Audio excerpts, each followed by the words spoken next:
Well, that's the view that the El Nino will have an impact on the sugar production, as Mr. Saraugi said, and the sugar prices, for one, will continue to stay firm. Let's take that conversation forward, and joining us now is Aditya Jhunjhunwala. He's president of India Sugar Mills Association.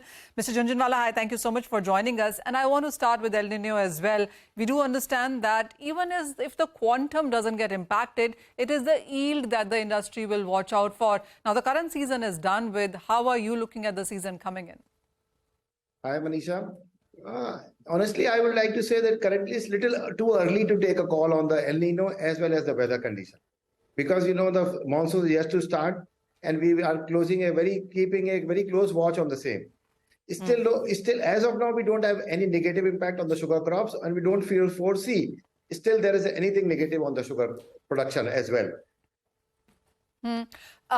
Aditya, usually when you look at the month of June, and today is 11th and 12th, and we haven't seen monsoon really set into the major growing areas, by when would you start taking it an account on what kind of sowing have we seen until now? Because from what we gather from various sectors, that sowing is delayed by 10 to 15 days this time around.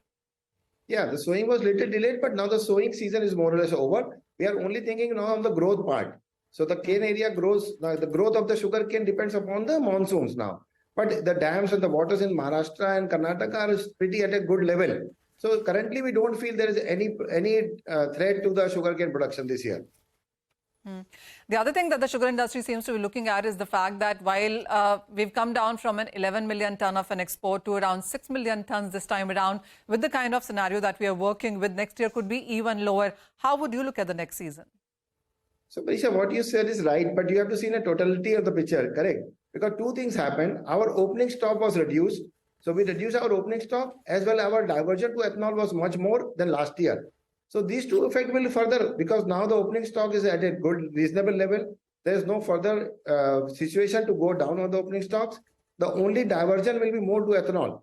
In case there is better diversion to ethanol, there will be less export definitely this year. And then depending upon the production what we have. How are you also looking at the international markets? Because the sense is that if India does not export, and with the kind of report that USDA and International Sugar Organization have put out, suggesting that there's not going to be so much surplus and the kind of record consumption that USDA seems to be working with at 180 million tons, India can't be really isolated with all of that. I mean, even if we keep our markets fenced and the best is that we won't export perhaps, but how does the overall scenario seem to be impacting India as an industry? So, but what I think as ISMA that our first will be our duty toward our consumers. So our domestic consumption is approximately 275 lakh tons, and that will be our primary concern. Thereafter, we'll go for ethanol. So we feel there will be a minimum diversion to ethanol next year for 50 lakh tons. So if you see, when the production above 325, whatever production we have above 325 lakh tons, will be available for us for exports. The kind of investments also that we have seen in ethanol, how are you reading it? What is the kind of growth that you're anticipating as we go ahead in years? I think ethanol is a better market, and with the government support and the OMC is working very hard on E20. I believe the working which is happening, I think there will be much more scope for further diversion in ethanol sector. Also, there has been a big conversation about on how various sectors will watch out for the kind of prices that we've seen. I know it's still early days. It's only 10, 11 days of June right now. But we've seen 1% of increase in cane sowing as compared to last year. A big 20 to 30% of a decline when you look at pulses, oil seeds, even paddy for that matter. Are you looking at farmers, still bending more towards cane sowing? Yeah, they will be, because if the truth is happening, they are getting a better remuneration on the sugar cane price. And the payments, if you see, there have been record payments by all the millers in this part in the country now. Whereas Maharashtra, Karnataka, Uttar Pradesh, if you see, the payment to the farmers have been excellent.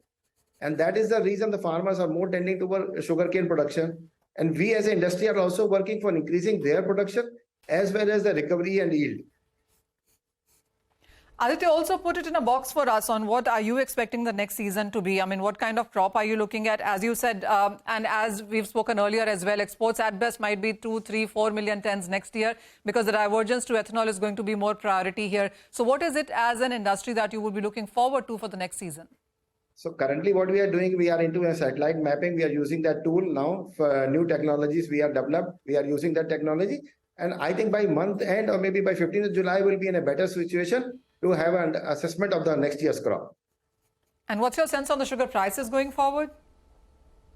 Prices is stable. If you see, in country, we have a definitely a good stock. Currently, as on 1st of June, we have 150 lakh tons, which is good enough. If you see our 4 months requirement till our next crushing season start, our requirement would be approximately 90 lakh tons. So thus the opening stock on 1st of October would be in a range of like approximately 60 lakh tons, which is a good number to start with. Okay, all right, Manisha. Thanks very much for taking us through that conversation. Well,